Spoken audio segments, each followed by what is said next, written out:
right, so welcome back, everyone. So we are discussing now empowering women to harness the power of data, inspiring inclusion. Of course, this is a collaboration between UWI St. Augustine, Women in Data Science, Trinidad and Tobago, and PAHO. We do have this morning with us Dr. Letetia Addison, Project Officer Lecturer at UWI St. Augustine. Dr. Addison, as always, thank you very much for coming this morning. Thank you for having me. Yeah? So let's speak a little bit about empowering women to harness the power of data, inspiring inclusion. Yes. Okay, so this is a collaboration, as you mentioned, with the University of the West Indies, Women in Data Science, Trinidad and Tobago, of which I'm the ambassador, and of course PAHO.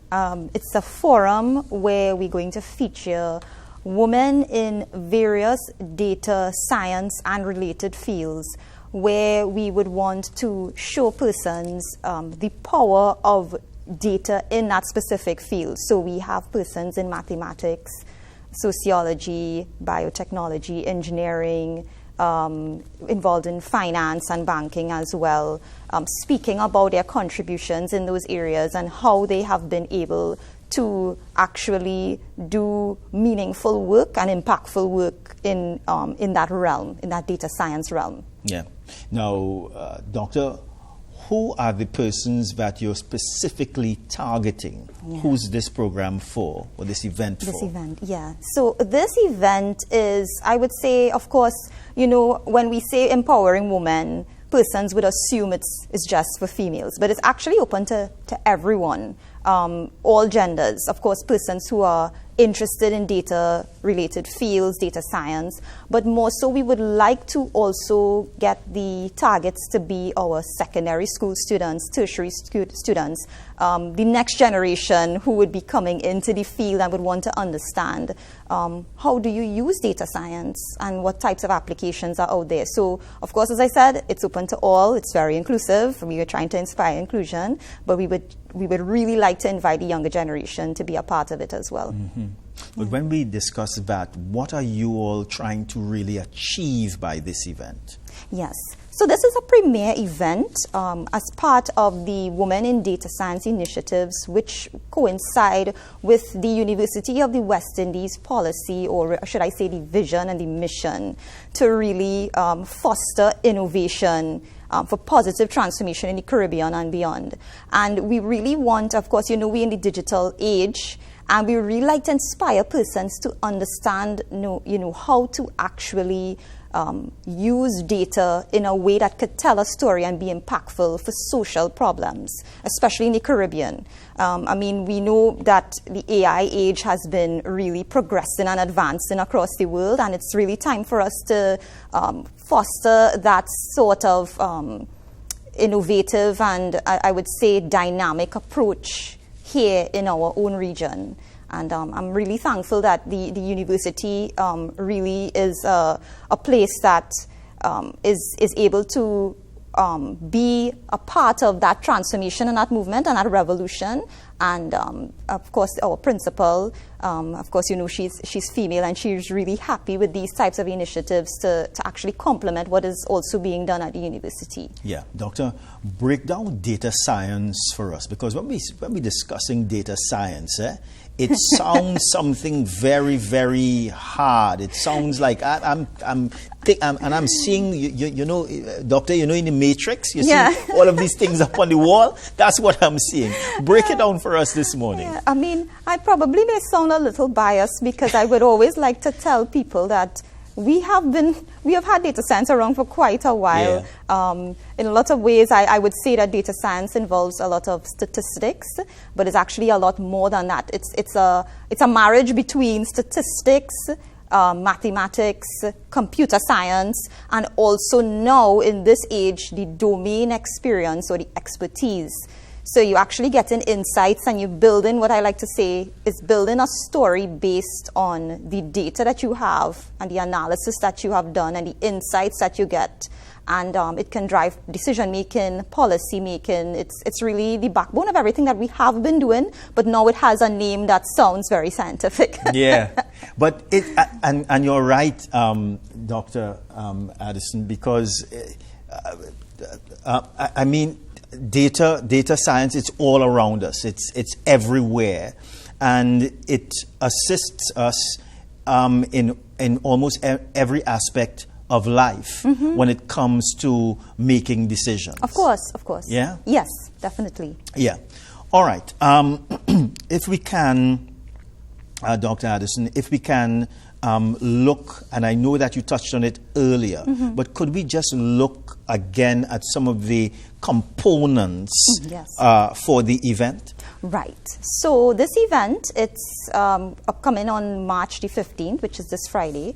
And I know that we just celebrated International Women's Day on the 8th of March. So it's basically like a homage to the actual International Women's Day and really understanding now how to celebrate and empower women in the field. So the event is a forum, but we also have keynote speeches. So we will have a few keynote speakers, as I said, in various fields: mathematics, biotechnology, sociology, engineering, who will be speaking a little bit about how they use data in those fields.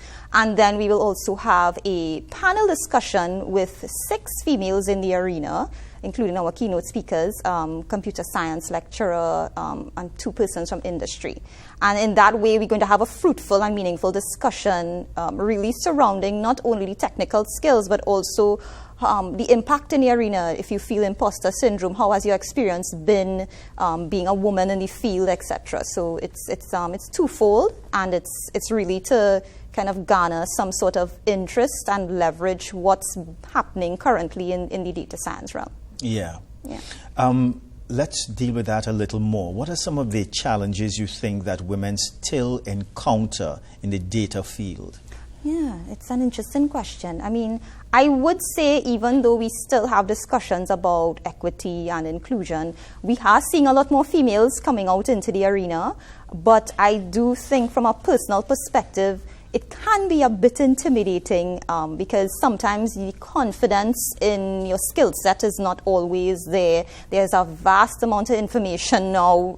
You could see the amount of resources, the number of ways you could get into the field, the different posts that you could have. So I think some of the challenges persons face would be, where do I start? And usually we get these questions a lot from students. There are so many things out there that I could do. How do I even break into the field? What do I need to know? What are the expertise I need to have? And I think females still face that, and also feeling like, would I measure up to the males in the arena? There's still a level of intimidation there. Not to discount males, because, of course, males are extremely competent at what they do, but there is still that feeling. Yeah. So, because I remember the last time we had a discussion, you spoke about some of the persons when you first started who supported you. And I think that what you all are doing is really carrying on, really passing on the baton to young people who would want to study in this field. And at that time also we spoke about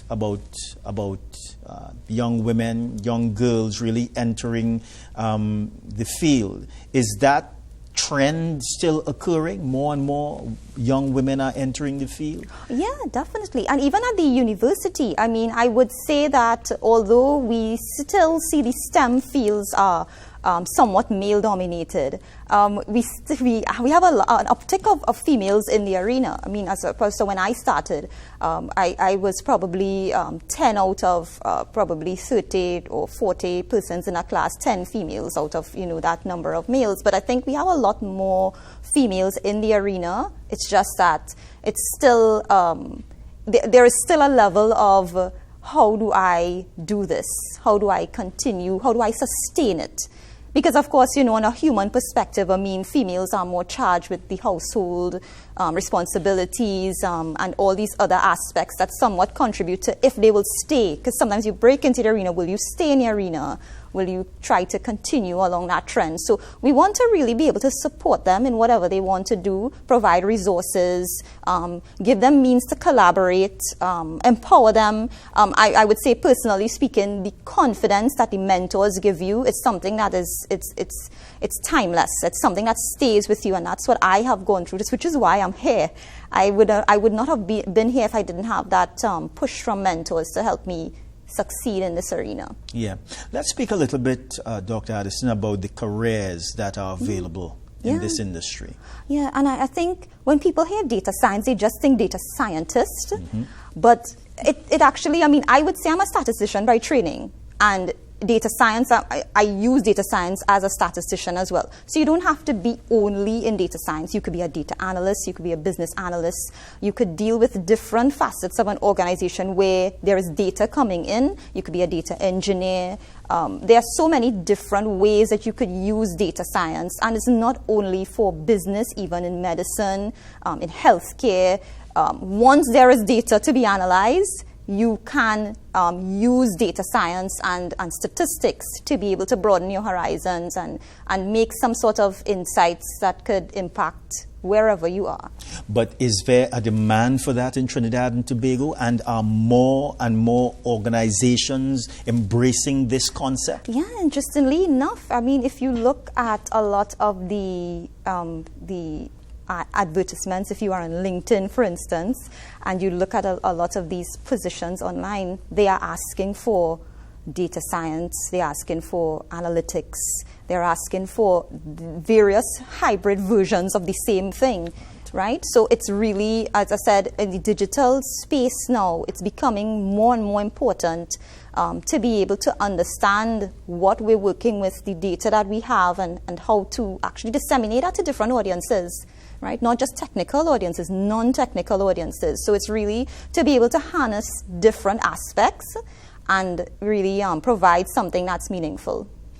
You know, I think as I listen to you, this is really the future we're speaking about. But I want you to speak to the bottom line of a business organization, because I think that is what is most important to them. Yeah. In terms of the aspects or the technical skills, I think what really is needed here is, I mean, from the perspective of policy and innovation and creativity, is that, you know, sometimes we have a problem with the data. You know, we have a lack of data, we have a scarcity of data.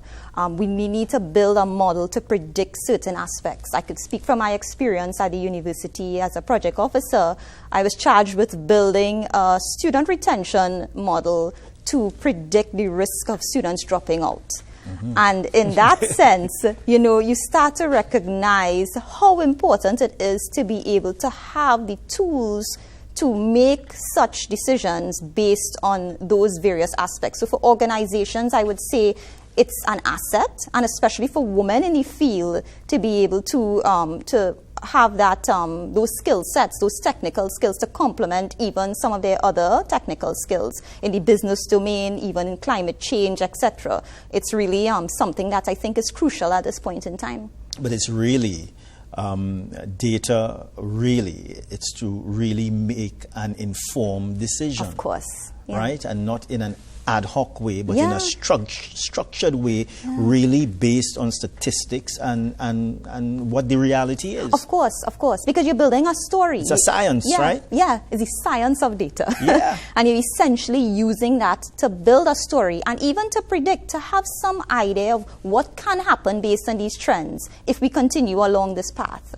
So that really is something that is key, and especially now in this age, as I said, we would really need to have other ways of actually being more informed about what sorts of action we could take.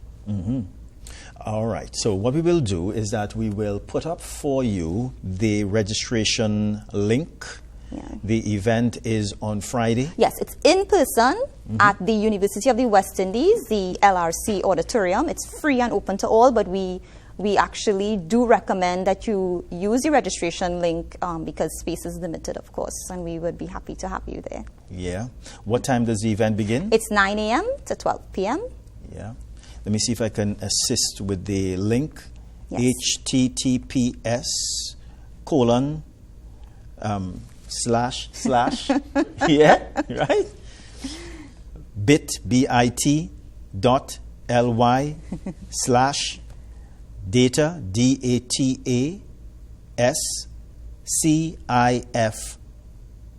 DATASCIFORUM 2024.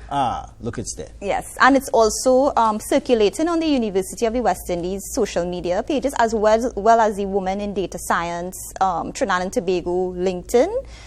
page. And I would also like to say that we are really happy to also have the input of PAHO really to support the event. PAHO has been involved in a lot of amazing initiatives aside from health, and they have been supporting us, of course, aside from the Big Data Forum, to be able to provide resources, collaborations, and other aspects that would be relevant to us in this digital space. So really happy to be able to be part of such a fruitful and diverse collaborative effort. Yeah, Dr. Addison, it's always a pleasure speaking with you. Thank you very much for coming this morning. No problem. All right. So we are going to a very short break, everybody. We have the news for you also. We're coming back. That is too much of a heavy load. I never sell out my friends. That's not something I don't practice. Too many actors and actresses. Yeah. But